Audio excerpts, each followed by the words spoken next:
Hello, everyone. I'm Lori Hines with Just Among Friends. Welcome to another episode. Today we have a very distinguished guest, and I will introduce him shortly.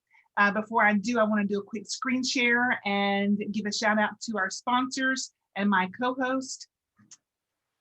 So bear with me as I do a screen share. My co-hosts and sponsors of Just Among Friends are Ann Stacy with TexansForASafeIsrael.org, Mike Isley with Texans for Israel, and myself, A Taste of Israel. All of us have our individual interests in supporting Israel, but together we come together to form Just Among Friends, a new initiative which has a mission to grow our circle of friends, really targeting the Christian community, to cultivate hearts to align with the Jewish people and the land of Israel. And so we are excited to be on this path together and doing that through bringing on guest speakers that can speak to a range of topics politically, culturally, spiritually, theological type of conversations. So a range, but we do focus on our shared Judeo-Christian values. So welcome to this episode of Just Among Friends. Before we go into today's conversation, I also want to let you know about our upcoming speakers that will be with us after today.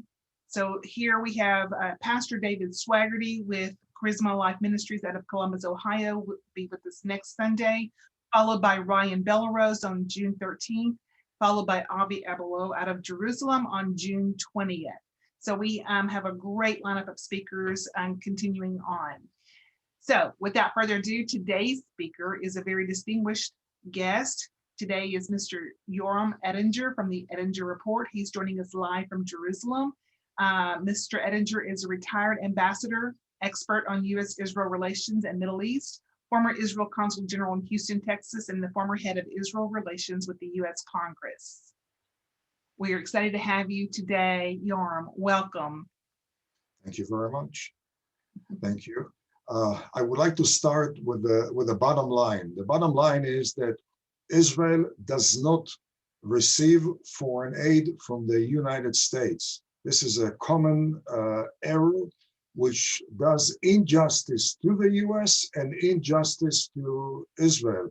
The US invests in Israel. The US makes an annual investment in Israel, recently $3.8 billion. And the question is, does it yield any rate of return and to what extent? And what I will try to present in the next few minutes is a series of well-documented precedents which suggest that the US receives a few 100% annually as a rate of return on its investment in Israel. And again, I would like to emphasize myself, I'm sure every Israeli, are fully appreciative of that investment. But this is not an overseas social security. This is not at the expense of the American taxpayer. It benefits the American taxpayer. And I'll start with an example of recent days, the war in Gaza. There has been ample media coverage of the very unique, very successful technology which produced the Iron Dome as an anti-missile defense system, which is unique in the world today. The reality is that this type of technology, the Iron Dome, was co-developed by US and Israel. US funded the project to the tune of 70 or maybe 80%, which is fantastic and again, highly appreciated, but the development, the research and development was conducted fully, totally by Israel, in Israel. And the minute we completed the process, we shared it with the Americans. Moreover, manufacturing is mostly conducted in the US by a major US defense contractor, Raytheon. The current or the recent war in Gaza, which highlighted the Iron Dome, has already produced increased interest by different countries in procuring the Iron Dome. This interest is going to yield more and more exports by the American defense industry. This Iron Dome technology has saved the American defense industry 10, 20, maybe 30 years of research and development. And the cost of such development is in the billions of American dollars. Once again, it's not a gift to Israel. It was a very, very skilled, very, very well-designed investment in Israel, realizing the potential in Israel, and it is yielded currently more and more benefits to the Americans, sparing research and development costs, increasing exports, and therefore expanding the employment base in the United States. Okay. A very realistic measure of the benefits to the US was given years ago by a former head of the US Air Force Intelligence, General George Keegan. And General Keegan stated that for the US to procure the intelligence received from Israel when it comes to hostile military systems, used to be Soviet, now it's Russian, Chinese, when it comes for the US to procure the intelligence having to do with international terrorism, Islamic terrorism, when it comes for the US to invest in designing battle tactics, the US would have to establish 5 CIAs, claimed the head of the US Air Force Intelligence, in order to get that which it receives today from Israel. Wow. For the benefit of the participants here, the budget of the CIA is roughly $15 billion annually. That by itself is almost 500% annual rate of return. Wow. And let's assume that the general exaggerated, and it's not 5 CIAs, maybe it's not 4 or 3 CIAs, maybe it's only 2, or maybe even 1 CIA. That by itself tells us about the magnitude, the unprecedented level of benefits emanating from that very wise investment by the United States. That type of relationship underlines the alliance between the US and Israel in face of mutual threats, in face of mutual challenges, and certainly it is highlighted against the backdrop of vacillating Europe. Europe has lost long time ago its will to flex a muscle against any threat. Certainly the US cannot rely on Europe.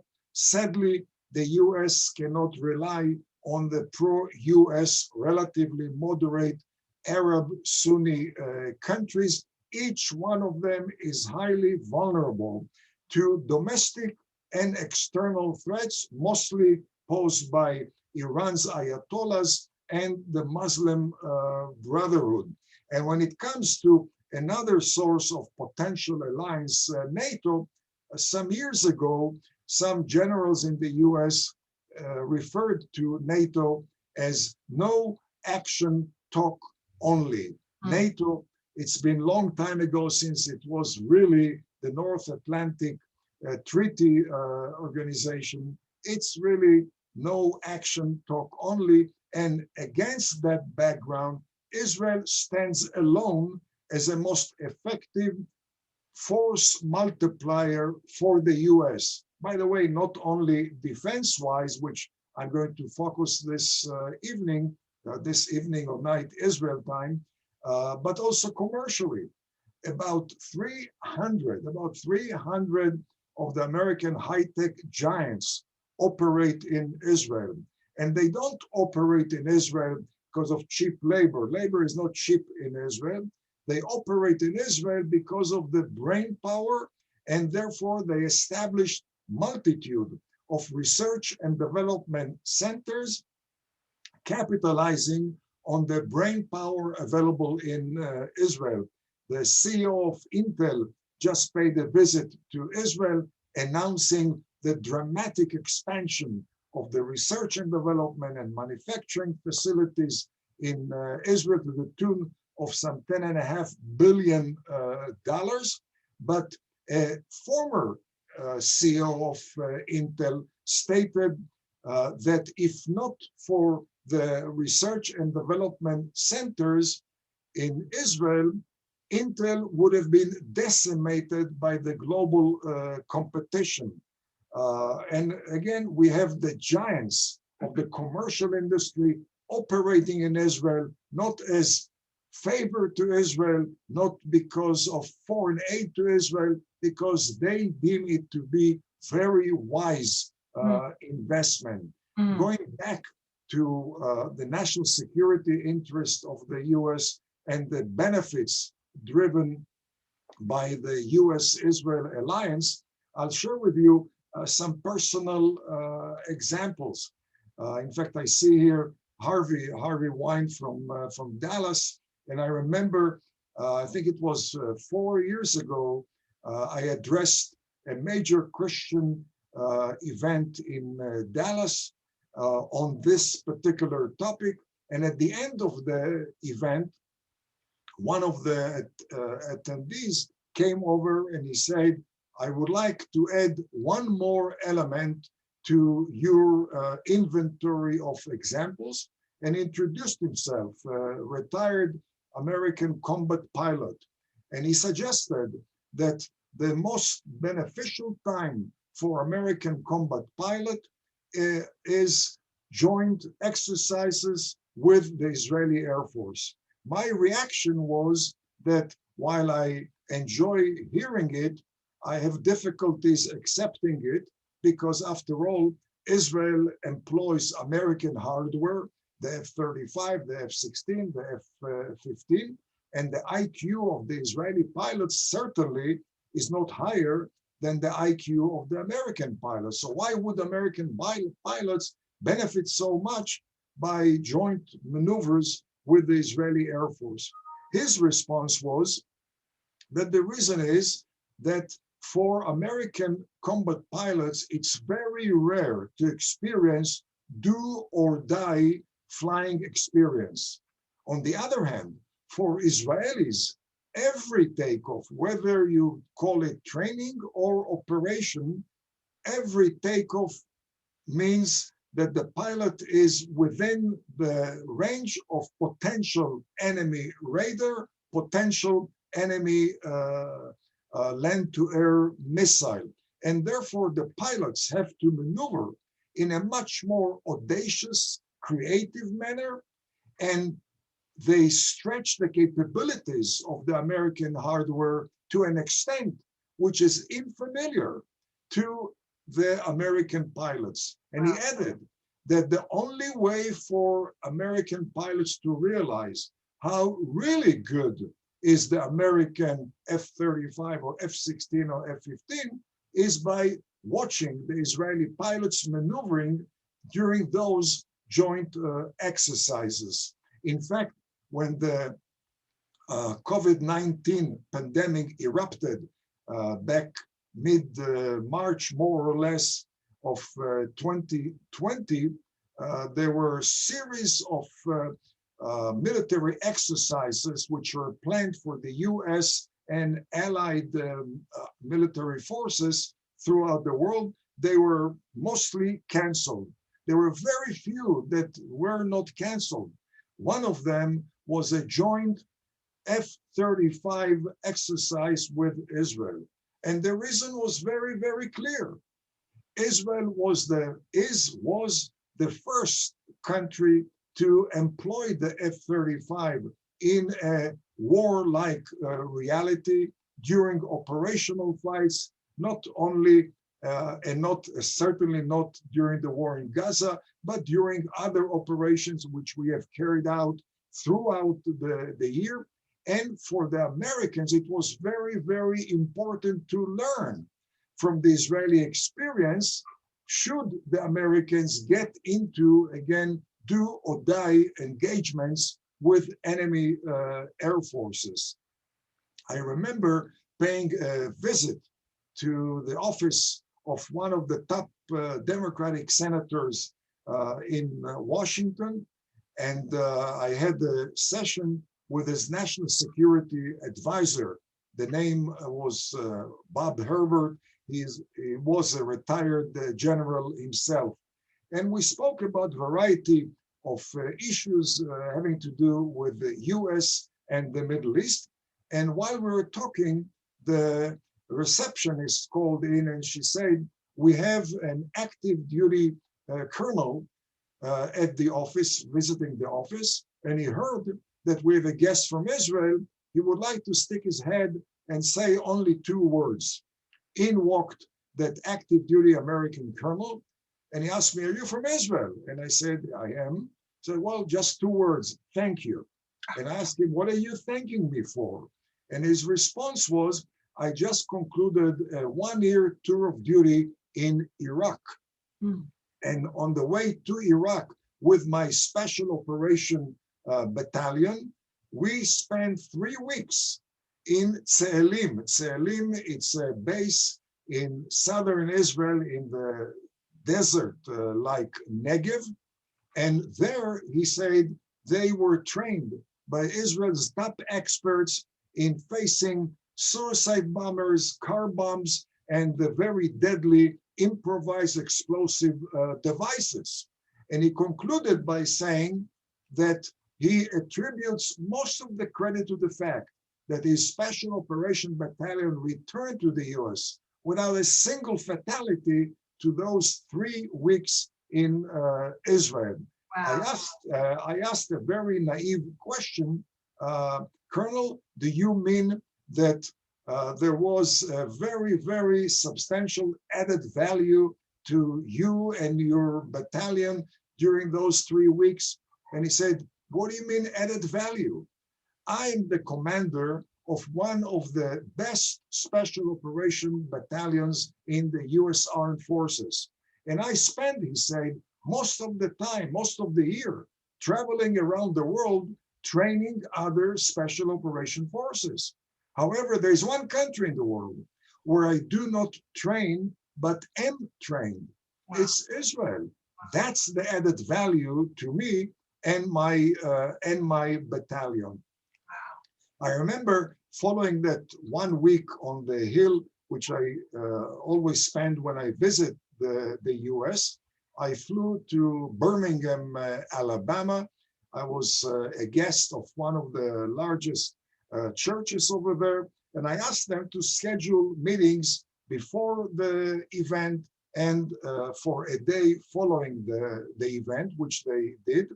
And the first meeting before the event was with the president of one of the colleges in the area, and he happened to be retired General Chuck Krulak, former commandant of the US Marine Corps. And we had a very nice talk. And at the end of the talk, as we strolled towards the door, I asked him, General, did you have any direct engagement with the Israel Defense Forces? And he said, I had almost on a daily basis. And I asked him, how come? He said, well, when I was, he said, in active duty, I was one of the guys working on the formulation of battle tactics, which we do mostly, he said, in Fort Leavenworth, Kansas, more or less the Mecca of the US Army. And he asked me rhetorically, how do you think we formulate battle tactics in Fort Leavenworth, if not in according to the US book, to the Israeli book, namely Israeli presidents. And he gave me his own example. He fought during the first Gulf War in January of 1991. And according to him, he fought the Soviet tanks operated by the Iraqi military in accordance with his lessons drawn from studying the way Israel fought Soviet tanks operated by the Egyptian military. That war was the 73 war, and before that, the 1967 war. Following each war, 67 and 73, American teams came to Israel to study lessons of the war. In 67, the team comprised of 25 military experts. They spent 3 years and they went back with very heavy volumes of lessons. Wow. Based on the benefits of those volumes, they came back after the 73 war with a team of 50 military experts, and they spent 6 months in Israel, and they returned back to the US with heavier and heavier volumes of lessons, all of which have benefited the American armed forces as well as the American defense industry. I saw for myself, or I witnessed for myself, the benefits to the American defense industry when I paid a visit to Lockheed Martin plant when it was still General Dynamics back in Fort Worth, Texas.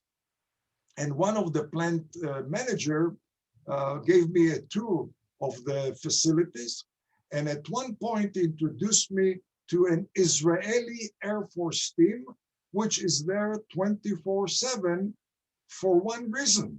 They share with the manufacturer 24/7 the lessons drawn by the Israeli Air Force. And he gave me examples. He said the cockpit of the F-16 is more or less 50% designed in accordance with the Israeli battle experience. Wow. The firing control is about 75% according to the Israeli lessons. I asked him how many such upgrades have been introduced to the up-to-date generation of the F-16 by the Israeli Air Force. His response was over 700. I asked him a follow-up question. If you were to add a dollar sign next to those 700 modifications, what would be the total sum? And he said, we have never taken any accounting of those benefits, but he said, ballpark, mega billion-dollar bonanza to our plant. Now, that was before the era of the F-35, which is much more sophisticated and much more expensive and has become a major tool of the Israeli Air Force. And I suspect that it's logical to assume that the mega billion-dollar of the F-16 is going to amount to mega billion-dollar plus when it comes to the F-35. I never visited the F-15 plant in Missouri, but I assume that the F-15 manufacturer, McDonnell Douglas, benefits in a similar manner. Israel is using hundreds of American military systems. And obviously, we are very grateful for each one we receive. Basically, this is part of the so-called military aid. We're grateful for this American investment in the Israeli Defense Forces. But the rate of return to the American manufacturers, which means to the American employment base, to the American research and development, to American exports, is way beyond the initial investment by the US in Israel. I witnessed that on a smaller scale when I visited the office of a congressman from Tennessee who was at that time one of the key legislators on the Homeland Security Committee, Congressman Zach Wamp. Sadly, he ran for governor, he lost, and I think the US House lost a top legislator on Homeland Security issues. I visited his office with some ideas about expanding Homeland Security cooperation between the two countries. And when I entered his office, he said, Yoram, there's no need to explain why those projects are good for America. I'm going to support it anyway. And I asked, how come? You haven't heard yet what's the subject of those proposals. And he said, Yoram, collaboration with Israel is good for the American people, is good for my constituents. And he said, I'll give you a Chattanooga example. He was from the district of Chattanooga in Tennessee. And he said, we have a Northrop Grumman plant in Chattanooga, which manufactures robots, which neutralize the explosives. Few years ago, Israel announced its intention to procure that robot. And the congressman said, the minute it became known that Israel wants to buy that particular robot, the impact was like a AAA store moving into a new shopping mall. Everybody wants to establish a store next to the AAA store, and everybody wants to buy in that mall, because the idea is that if Israel wants it, it must be the best due to the terrorist challenges facing Israel. And the congressman said, ever since you acquired that robot, the plant management holds a weekly telephone conference. Today, I assume it's Zoom conference with the Israeli users. They get from them the lessons. The lessons are integrated as upgrades. That has saved the the Northrop Grumman plant 5 to 10 years of research and development cost. That has enhanced the competitiveness of the plant in my district in the global competition, increased exports from my district, and has expanded the employment base in my district. So Yoram, just bring those cooperative ideas you have. I'm going to support them because it's good for America. There are many, many more such examples, each one highlighting the benefits to the US, as well as obviously the many benefits to America. But we are also have had many developments in the Middle East, which usually are observed as if they relate to Israel alone. For example, the 6 Days War of 1967 sounds like ancient times today. But usually the reference is to the way Israel conducted itself, the way we decimated the Egyptian, the Syrian military, the Jordanian military, all of which is true. But there is a major American angle. On the eve of the war, President Nasser of Egypt was on his way to becoming the #1 pan-Arab leader. He was an arch friend of the Soviet Union and an arch adversary enemy of the USA. In fact, 60,000 Egyptian soldiers were fighting in Yemen as a springboard, attempting to topple the pro-American Saudi regime. By the way, exactly what the Ayatollahs of Iran are doing right now in Yemen, trying to use Yemen as a springboard or stepping stone to destabilize Saudi Arabia and get rid of the pro-American regime. The Israeli victory in 1967, which literally decimated the military forces of Egypt and Syria dealt a major blow to this anti-American initiative, saved the life of every single pro-American Arab regime. And mind you, 67, the US was not the leading country in the world in natural gas and oil production. The US was not on its way, at least until a few months ago, to become the #1 exporter of natural gas and oil. At that time, the US was highly dependent on Persian Gulf oil, and one can only not speculate, but suggest to what extent would Nasser victory and toppling down the Saudi regime and the United Arab Emirate regime and Bahrain regime, to what extent would it devastate the American economy, American stature throughout the globe, all of which was spared by that Israeli preemptive war, which, by the way, was opposed by the American administration. President Lyndon Johnson threatened then Prime Minister Eshkol, if you shall act alone and preempt, you shall remain alone. But obviously the outcome has been, was then, and still has been very beneficial to the US. I remember the January 1991 first Gulf War. I was at that time at the Israeli embassy in Washington, and I remember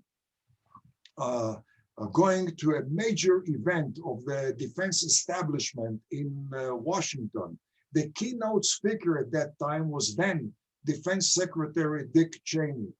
And the opening statement or opening sentence by then Secretary of Defense Dick Cheney, later on the Vice President, was, "Thank you, Israel, for destroying the Iraqi nuclear reactor in 1981, which spared us a potential nuclear war in 1991.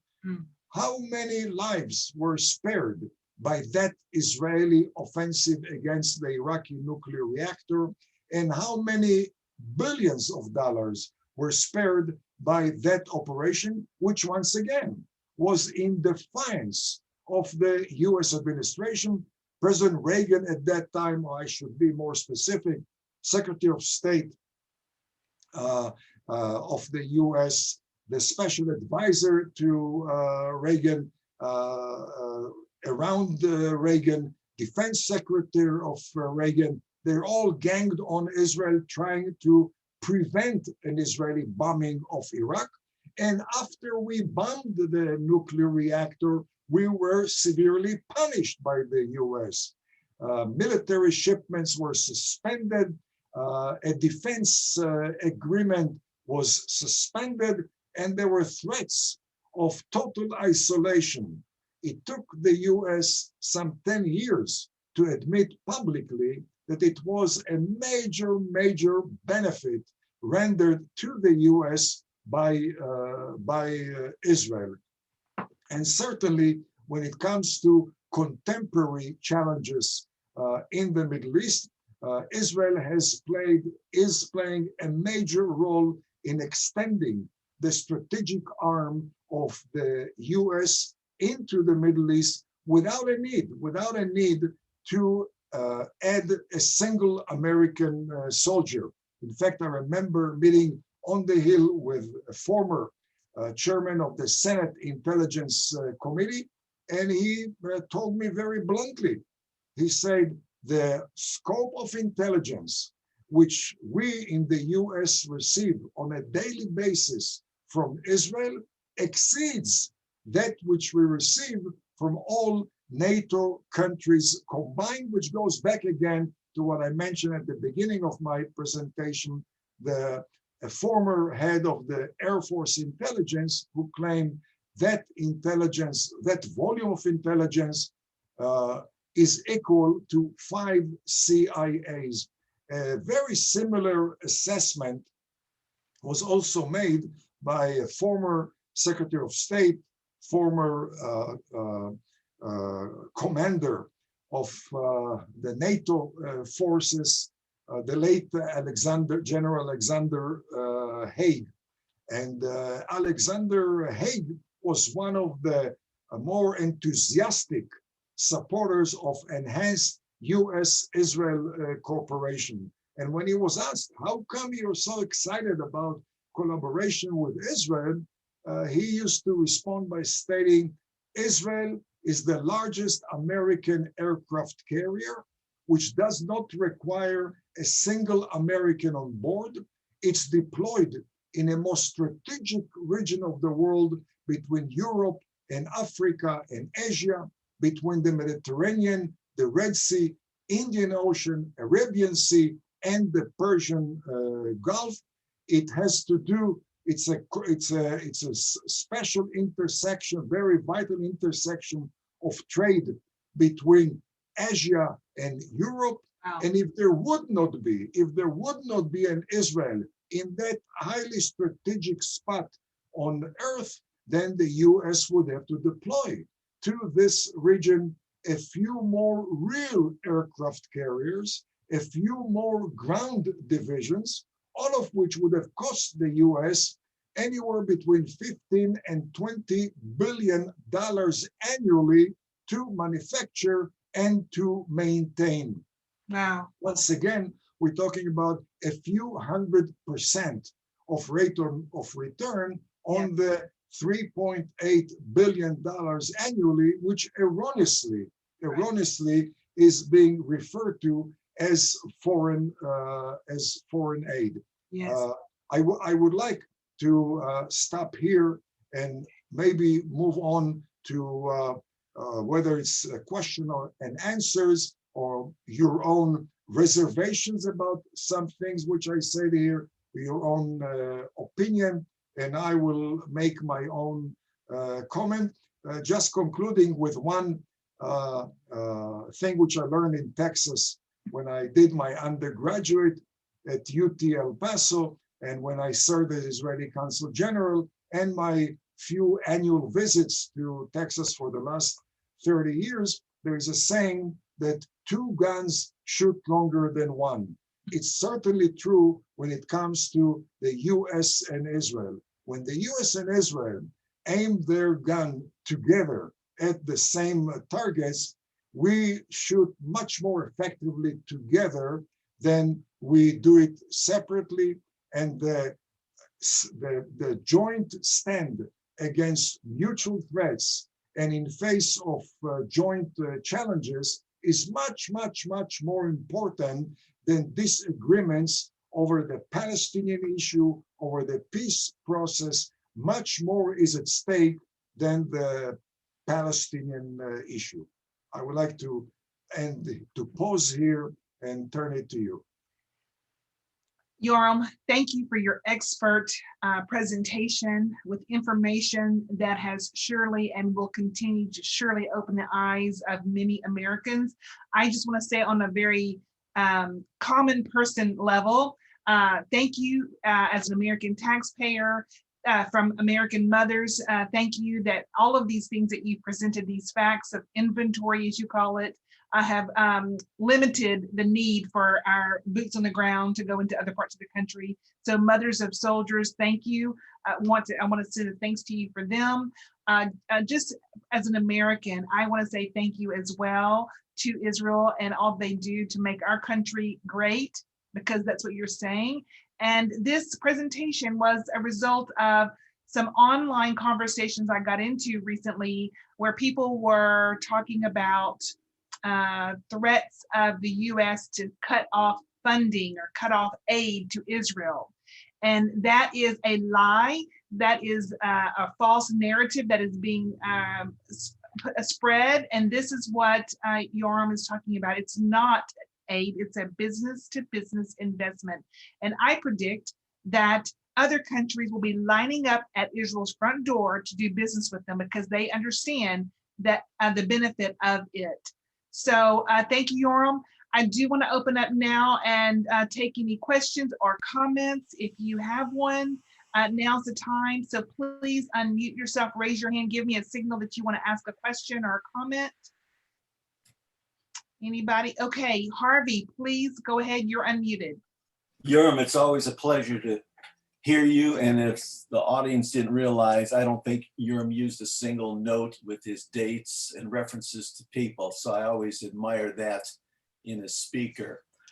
In light of what's going on here in the US with our representatives like Bernie Sanders and Cortez talking about defunding aid to Israel, how can we get the message out to our leaders in such an eloquent way to present the facts on the ground as Yerm has presented that this is not a gift, it is an investment, and there are multiple returns, not just in Fort Worth, but as he mentioned, in Missouri, I think in Alabama, I heard you mention about a tank factory there that employs local people. So it is a sharing procedure.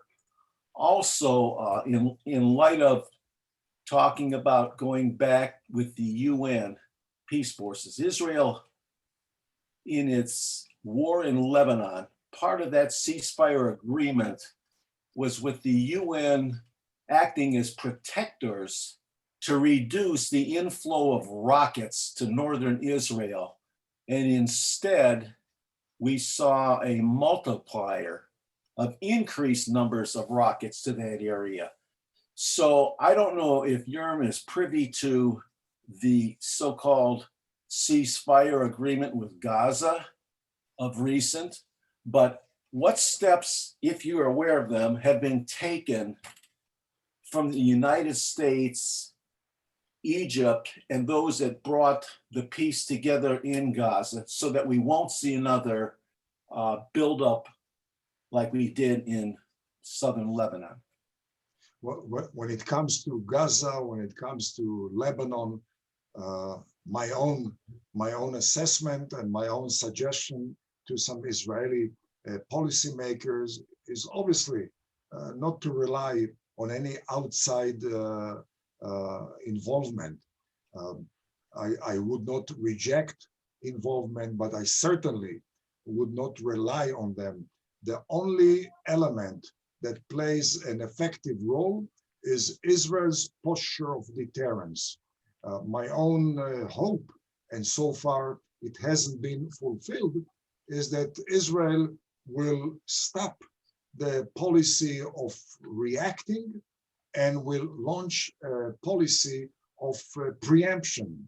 It's much less costly to preempt than to react. Some suggest that it's much better for public relations and world opinion to react.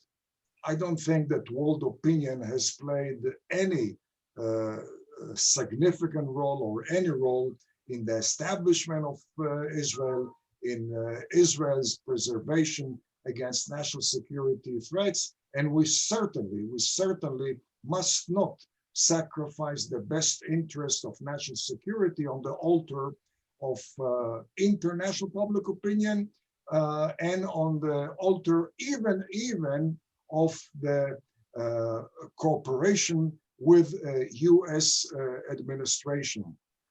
US by far has been the closest ally of Israel for obvious reason.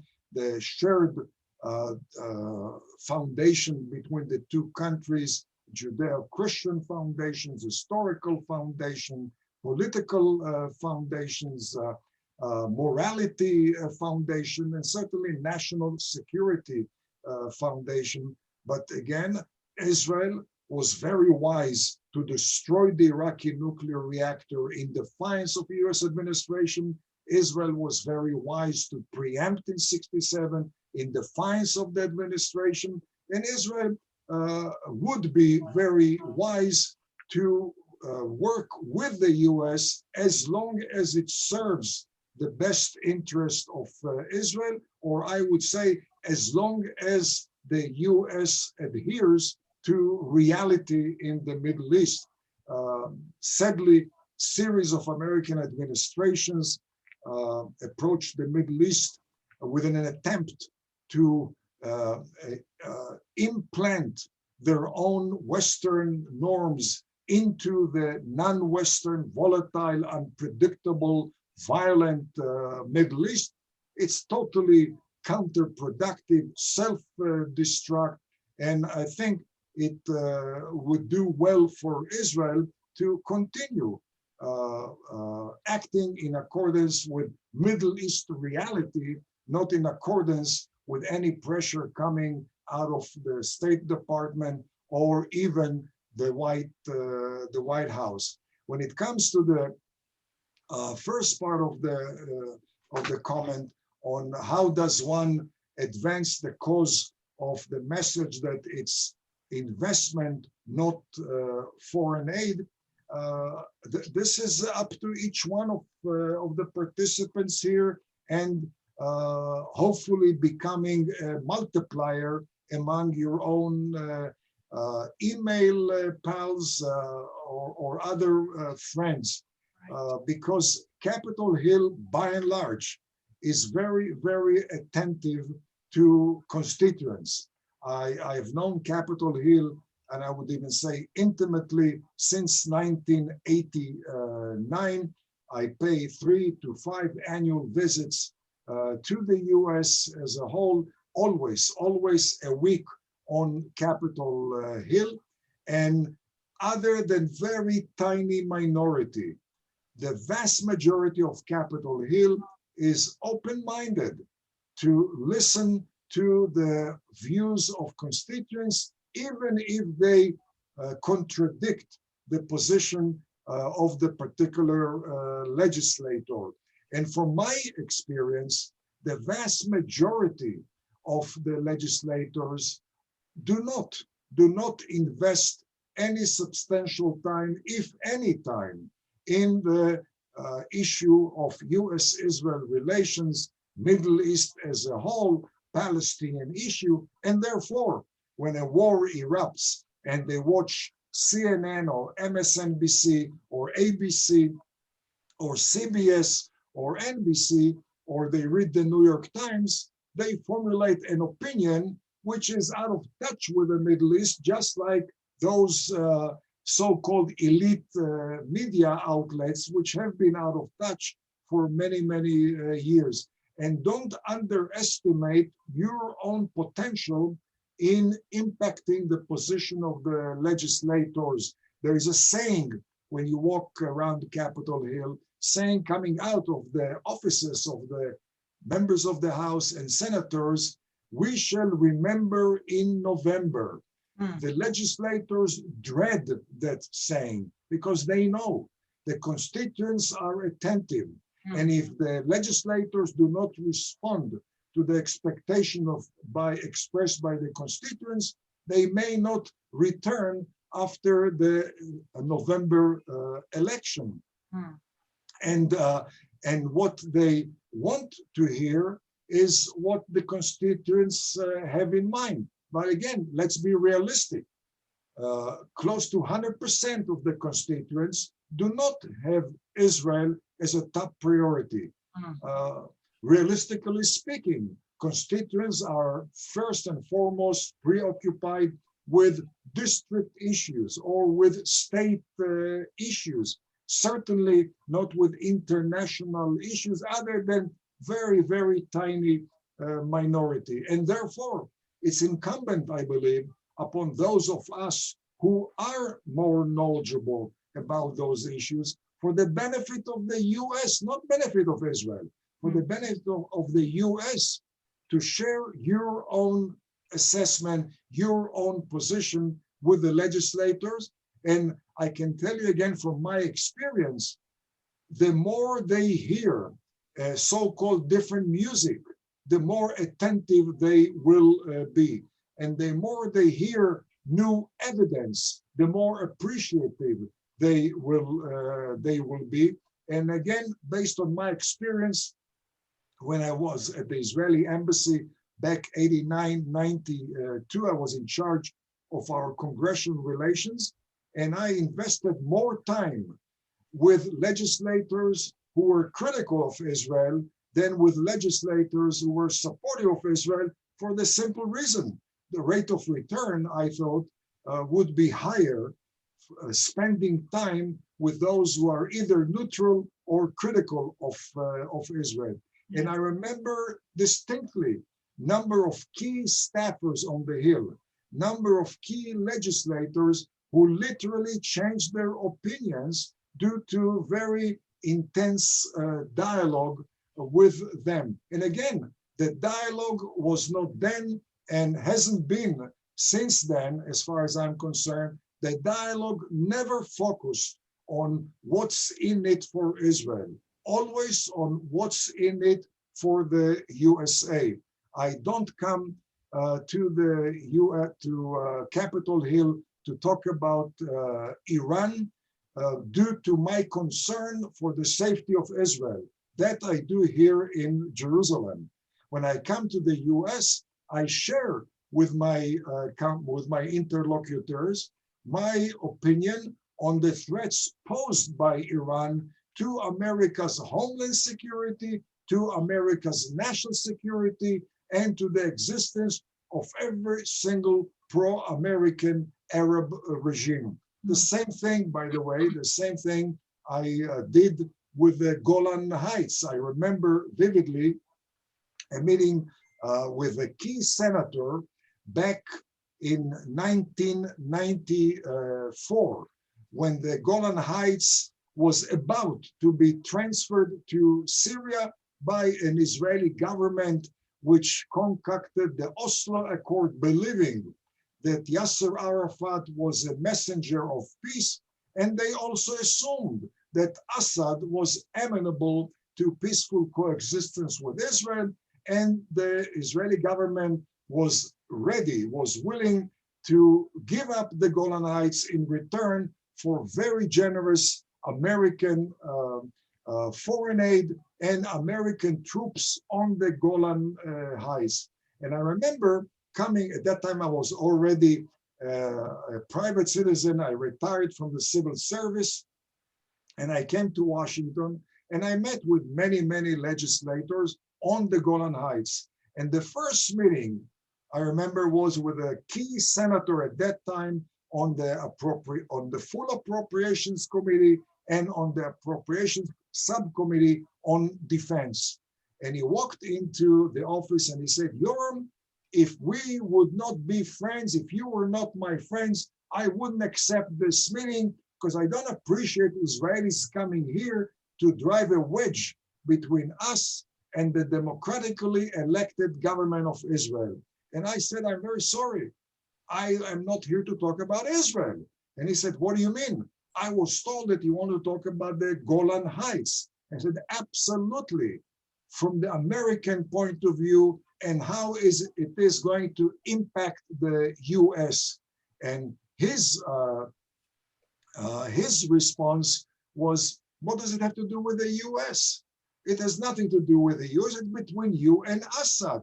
And I said, well, let's assume that Israel comes down from the Golan Heights. What is Assad going to do with a 7 mechanized division that he has, tank divisions, that he has right now between Damascus and the Golan Heights? Damascus is about 30 miles away from the Golan Heights, and Assad was very concerned that we may surge into Damascus and topple his regime.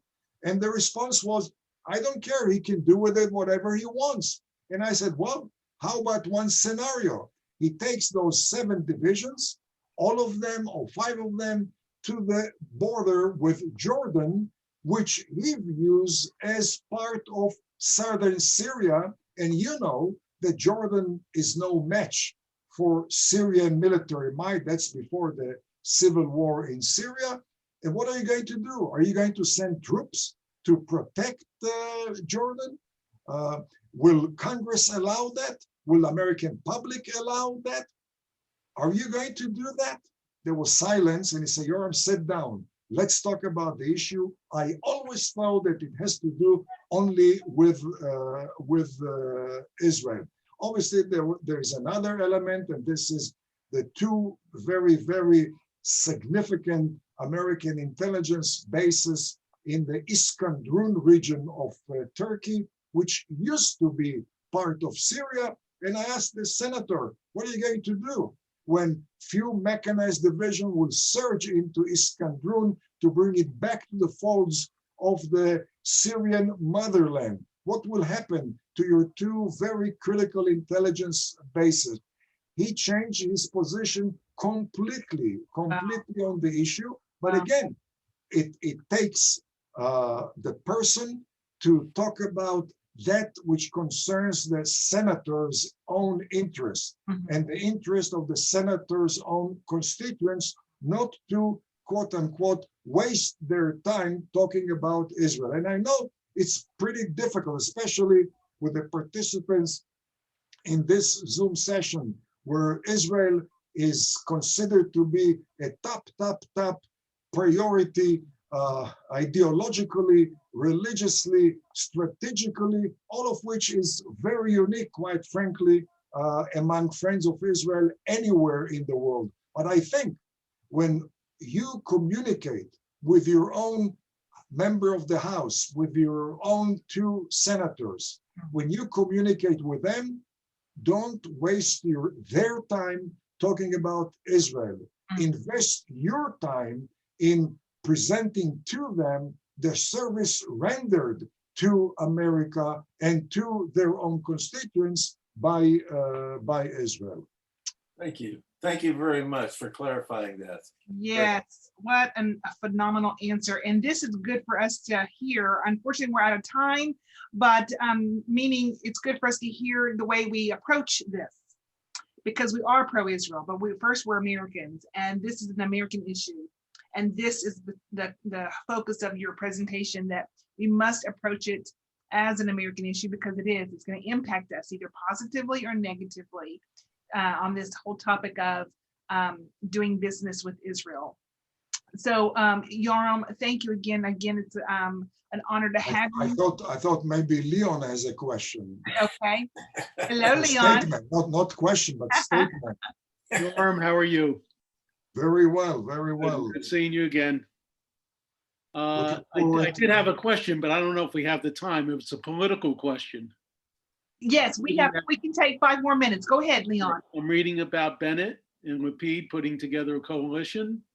Well, I thought you were going to ask about American politics, not Israeli. No, Israeli politics. Israeli politics, I have to confess, I don't consider myself to be an expert. And not because I want to avoid answering. I don't have any added value over what you read in different media outlets. I'm very concerned. I'm very concerned about our political reality, which is one heck of a quagmire, dysfunctional political system. And my own view is that as long as we have the same dysfunctional system, we cannot expect very different outcome of election or different or better functioning of the system. I think I know much more about the American political system, and therefore I'm envious. I'm envious of Americans who complain. I know that there is justification to complain about your own political system, but as probably participants here know, the American political system is based to a significant extent on the legacy of Moses, which the founding fathers and the early pilgrims before them were wise enough to study and to implement into the federalist system. And I long for the day that which I just shared with you a few minutes ago, namely the centrality of the American constituent in the American system, would also exist in Israel. But under the Israeli system, we do not elect a single Israeli legislator. We elect parties, and then the party bosses do with our vote that which they wish. They appoint anyone they want, not the particular person we want. We don't have in Israel a real separation of power. The prime minister is the mega legislator, but also is the mega executive. How does that jive with separation of powers? Certainly, there are no checks and balances as you have in the U.S., and therefore, to a large extent, I long for Israelis to do what the founding fathers of the U.S. did, namely to study our own Jewish legacy rather than take non-functioning, dysfunctioning European political systems and apply them to Israel. The reality is that it has not worked. Well, we'll get more into that when I see you in September. And this Looking time I forward. buy the cheesecake at Kadosh. Okay, very good. Thank you, Stay Leon. well. Yep, stay well. Thank you. Okay, well, we are definitely out of time, guys. Thank you again for joining us on this episode of Just Among Friends. Our distinguished guest speaker today was Yorm Ettinger, and we are grateful for the information that you shared with us, and we will use our voices as constituents in America to let our voices be heard by our senators and our House representatives. Please email me if you have questions about who to contact. You can reach me at atasteofisrael@gmail.com. So we look forward to next week's speakers. Be sure to join us. And Yorm, again, thank you.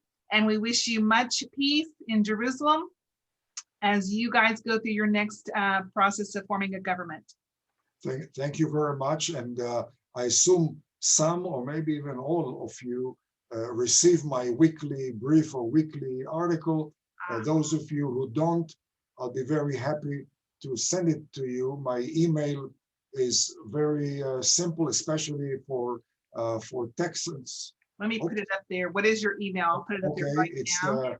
It's Yoram Tex. Yoram Tex. And then TX, yeah, Yoram Tex. And then at gmail.com. My website is the Ettinger Report, all in one word. And I'll be very happy to meet with you and other people via Zoom presentations, or hopefully in a few months, once I resume my visits to the US, I'll be very happy to pay a visit and conduct presentations and meet movers and shakers in your area. And until then, let's remember that 2 guns shoot longer than 1. I think this should guide our 2 countries for the mutual benefit of our 2 countries. Thank you very much. Thank you. Thank you, everybody. Have a good day. Thank you. Bye-bye. Boker Tov.